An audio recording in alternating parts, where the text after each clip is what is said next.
7 साल की शादी में 2 बच्चे हुए। 6 साल का बेटा और 4 साल की बेटी। घर पर कुछ लोग आए तो उन्होंने पूछा कि बेटा आपकी पापा कहाँ हैं और मम्मी कैसी है। बच्चों ने जवाब दिया। बच्चों ने कहा कि मम्मी चुड़ैल है, मम्मी फ़ोन बंकर में रखती है और घर की दीवारों पर खून के धब्बे हैं। जब भी बच्चे अपनी मम्मी से पूछते कि पापा कहाँ हैं तो मम्मी उन्हें जवाब देती कि पापा मर चुके हैं और उन्हें इस वक्त नहीं पता कि वो कहाँ हैं। अब ये सारी चीज़ें पुलिस तक भी पहुंची।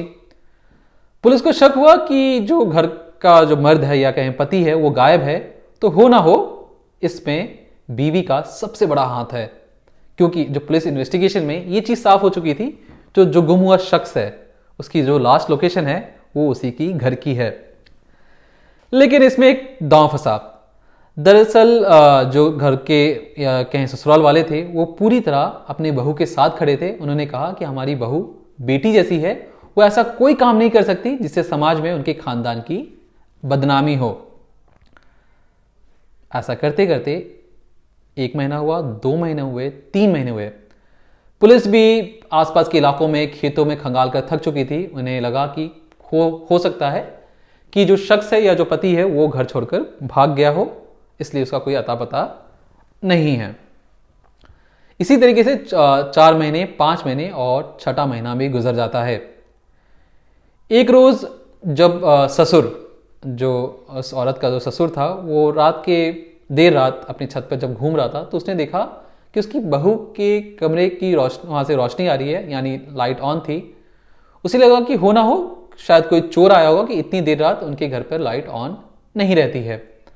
वो सीढ़ियों से जब नीचे आ रहे थे तो उन्हें कमरे से आवाज आ रही थी। अब वो आवाजें ऐसी थी जिसे सुनकर उन्हें लगा कि हो ना हो कुछ गड़बड़ है। जब वो पास जाकर देखते हैं तो उन्हें देखते हैं कि जिसे वो अपनी बेटी जैसा मान रहे थे, बहुत अच्छा खासा दर्जा दे रखा था, वो किसी और मर्द के साथ आपत्तिजनक स्थिति में थी। वो फौरन ही बाहर से कुंडी लगाकर दरवाज़ा बंद कर देते हैं और फौरन घर के टेलीफोन की ओर भागते हैं और फ़ोन लगाकर पुलिस को कहते हैं कि जो उनका बेटा जो लापता है उसकी हत्या हो गई है और उस हत्या के पीछे घर की बहू का ही नाम है। पुलिस को लगा कि ये जो बातें उनको बताई जा रही हैं, यानी ससुर की तरफ से जो बातें बताई जा रही हैं, हो ना हो इसमें विरोधाभास है, क्योंकि पहले जो ससुराल वाले थे वो खुद कह रहे थे कि हमारी जो बहू है वो बेटी जैसी है। दरअसल पुलिस के कुछ सवाल थे। बेटे को गायब हुए 6 महीने हो चुके थे, तो इन 6 महीने के दौरान बहू ने लाश कहाँ छिपाई? क्योंकि घर पे सब लोग साथ में रहते थे, लास्ट लोकेशन उसके घर में दिखा रही थी। तो जब उनकी बेटी की मौत हुई तो उस वक्त घर के लोग, बाकी लोग क्या कर रहे थे? और इतनी आसानी से सबकी आंखों के सामने से इतनी डेड बॉडी को छुपाना क्या आसान है? तो पुलिस भी इस थ्योरी पर इतनी जल्दी विश्वास नहीं कर रही थी, लेकिन पुलिस ने अपनी इन्वेस्टिगेशन जारी रखी।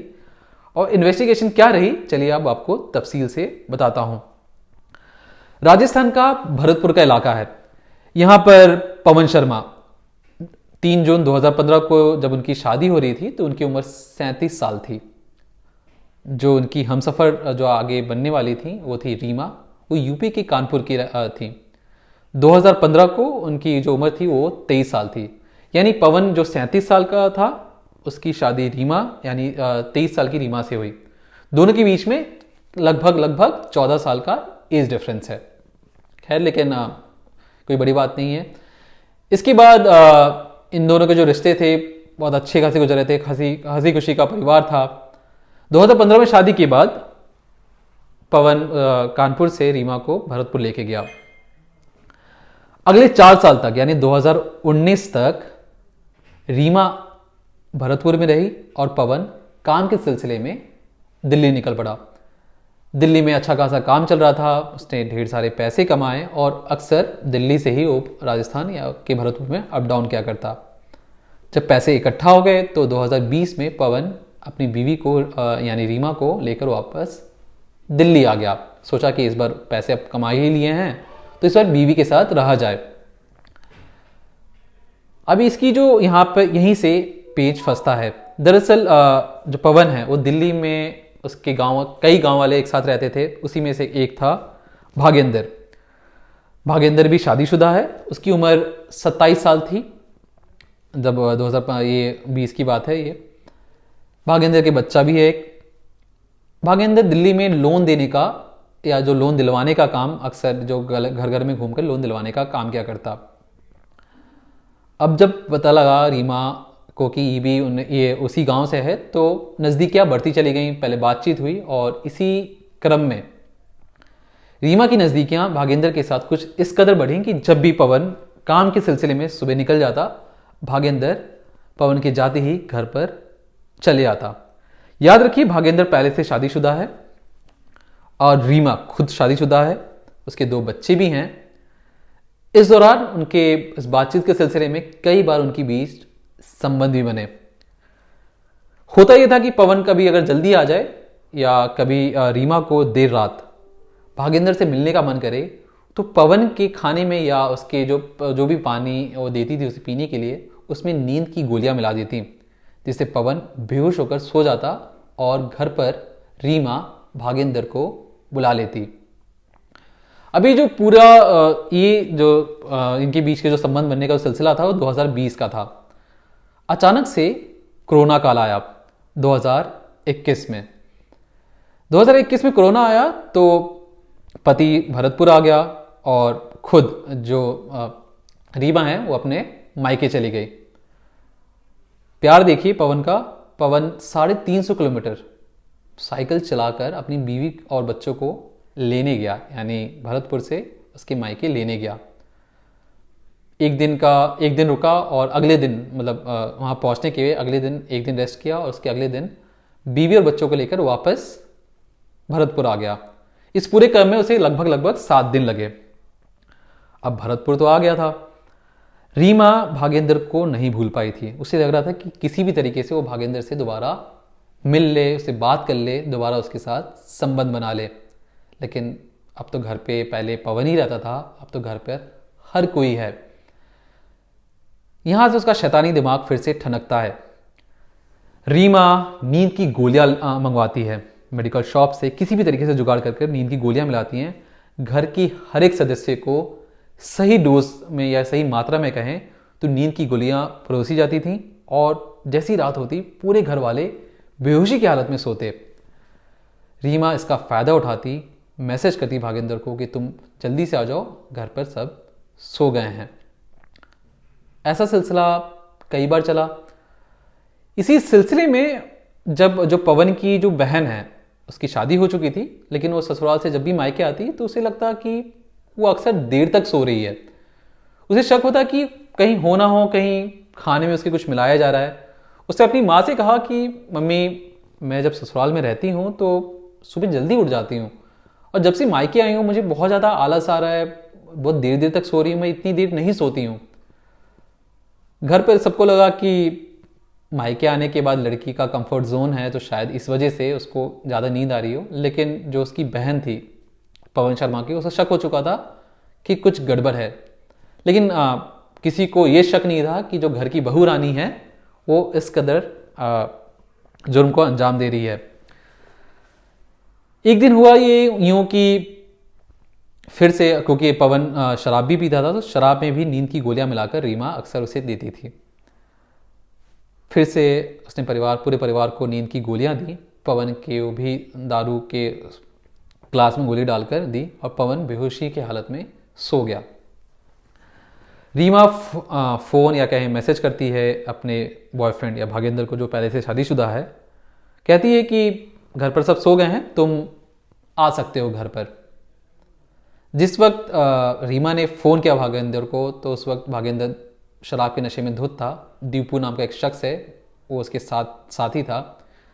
दीपू भागेंद्र 200 किलोमीटर बाइक चलाकर रीमा के घर पहुंचते हैं या कहें पवन के घर पहुंचते हैं।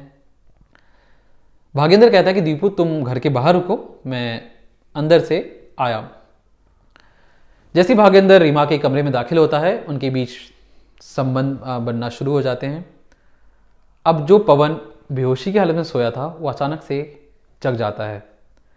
देखता है उसकी बीवी, जिसे वो किसी पूछता था, वो किसी और मर्द के साथ या कहीं पड़ोस में रहने वाले लड़के के साथ संबंध बना रही है, जिसे देखकर वो बहुत ज़्यादा आग बबूला हो जाता है। वो उसे धक्का मारता है, उसे पीटना शुरू कर देता है। रीमा कहती है कि तुम भागेंद्र को छोड़ दो, भागेंद्र की कोई गलती नहीं है इसमें। लेकिन गुस्से से तमतमाए पवन उसे एक के बाद एक कई वार करता है। भागेंद्र इस चिल्ला चिल्ली में दीपू को घर के बाहर गेट से अंदर बुलाता है। याद रखिए, जब ये पूरा कांड हो रहा था तो घर पे हर कोई बेहोशी की हालत में सोया हुआ था, किसी को होश नहीं था घर पे क्या हो रहा है। दीपू, रीमा और भागेंद्र तीनों मिलकर पवन को मार डालते हैं। भागेंद्र खुद उसके सीने पे चढ़कर पवन का गला दबा देता है और रीमा खुद अपने पति की मौत की अपनी आंखों के सामने देख रही थी और उसने कोई रोक टोक करने की कोशिश नहीं की। पवन की मौत हो जाती है उसी जहाँ पे, जब उसी कमरे में उसकी मौत हो जाती है।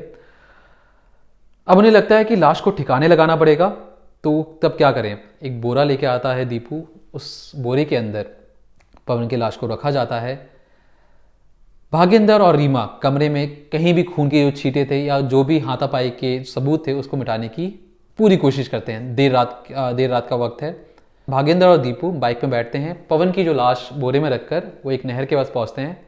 नहर के पास बहुत सारे पत्थर थे, तो वो क्या करते हैं, उस पत्थर, कम से कम 15 किलो का जो पत्थर था, उस बोरे से बांधते हैं और नहर में फेंक देते हैं। मकसद ये था कि अगर लाश कल को बोरे से बाहर भी आ जाए तो लाश पानी के ऊपर ना तैरे, वो अंदर ही अंदर सड़ जाए। रात के 2:30 बजे इस वारदात को अंजाम देने के बाद वो दोनों वापस दिल्ली भाग गए। सुबह 9:30 के करीब वो दिल्ली पहुंच भी चुके थे। इधर रीमा अगली सुबह उठती है और नाटक करना शुरू करती है कि पवन कहाँ गए हैं, पवन मिल नहीं रहे, सुबह से खोजने की कोशिश हो रही है। माँ और पिताजी ने कहा कि वो हो सकता है खेत में गया हो, दोपहर तक लौट आएगा। अब इतना ज़्यादा ढोंग कर रही थी रीमा कि इस परिवार को लगा कि हो सकता है पवन घर से भाग गया हो। देर शाम हो जाती है, अगली सुबह भी हो जाती है। डरे सहमे परिवार वाले पुलिस को इसकी इत्तला करते हैं। पुलिस जांच करती है तो पता लगता है कि उसका आखिरी फ़ोन लोकेशन है पवन का, वो उसी घर का है। पुलिस का पहला शक रीमा पर जाता है। उन्हें लगता है कि रीमा ने कहीं अपने पति को गायब ना करवाया हो, लेकिन ससुराल वाले कहते हैं कि जो रीमा है उनकी बेटी जैसी है, वो ऐसे कोई काम नहीं करेगी जिससे समाज में उनके खानदान की बदनामी हो। पुलिस वालों को भी लगता है कि जिस कदर ये ससुराल वालों का भरोसा उन पर है, ऐसा पॉसिबल ही नहीं है कि रीमा ने अपने पति को मौत की घाट उतारा हो या गायब करने में उसका कोई हाथ हो। अब जब पति गायब हुआ उसके ठीक 3 दिन बाद पवन और रीमा की मैरिज एनिवर्सरी थी। घर पर खुशी का माहौल था, सबने मिठाई भी खाई। कुछ महीने बाद करवा चौथ का दिन भी आया। बकायदा रीमा ने अपने मरे हुए पति का करवा चौथ भी मनाया। देखिए, एक क्रिमिनल किस तरीके से अपने जुर्म को छिपाने की एक के बाद एक कोशिश करता है। एक झूठ को छुपाने के लिए 100 झूठ बोलता है। इसके बाद सब कुछ सही चल रहा था। परिवार वालों ने एक्सेप्ट कर लिया था कि उनका बेटा गुम हो चुका है, लेकिन जो पिता थे वो अक्सर कहीं ना कहीं किसी न किसी तरीके से खोजबीन जारी रखना चाहते थे, लेकिन परिवार एक तरीके से अब आगे बढ़ चुका था। इसी सिलसिले में जब जो उनके ससुर थे वो छत पे एक दिन घूम रहे थे, उस दिन उन्होंने खाना नहीं खाया था। बाकी पूरी परिवार खाकर बेहोशी की हालत में पड़ा हुआ था। रीमा जब भागेंद्र को दोबारा संबंध बना रही होती है तो ससुर उन्हें पकड़ लेते हैं। ससुर पुलिस को बताते हैं कि ऐसी सी बात है, रीमा किसी और के साथ संबंध बना रही है। रीमा ही वो औरत है जिसने उनकी बेटी को गुम करवाया और हत्या की। ये खबर आग की तरह फैलती है। पड़ोस में रहने वाले यानी भागेंद्र के परिवार भी उस जगह पहुंच जाता है।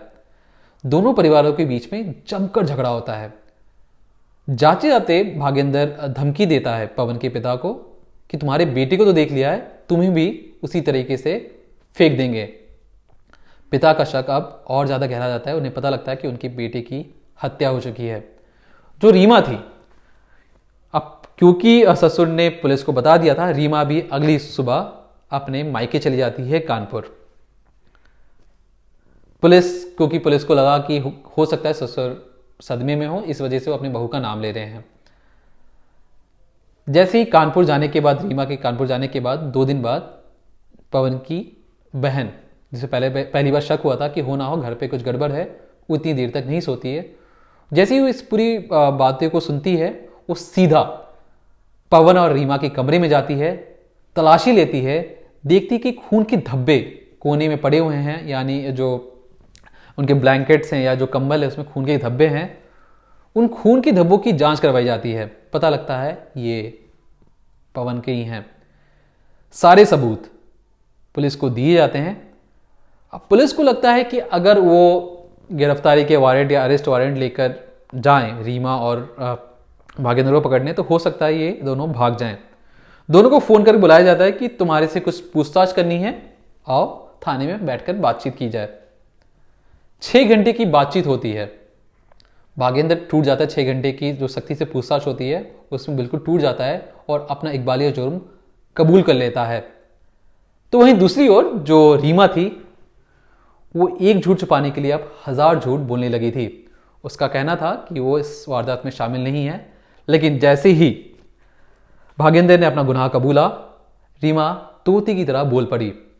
रीमा ने अपना वारदात अपने जो जुर्म से कबूला और कहा कि हाँ, उसी ने और भागेंद्र और दीपू तीनों ने मिलकर अपने पति को उसने मार डाला है। अब पुलिस के पास जितने साक्ष्य हैं, सबूत हैं, उन सबको इकट्ठा कर कर कहा जा रहा है कि हो सकता है कि इन्हें उम्र कैद की सज़ा मुकर्रर कर दी जाए।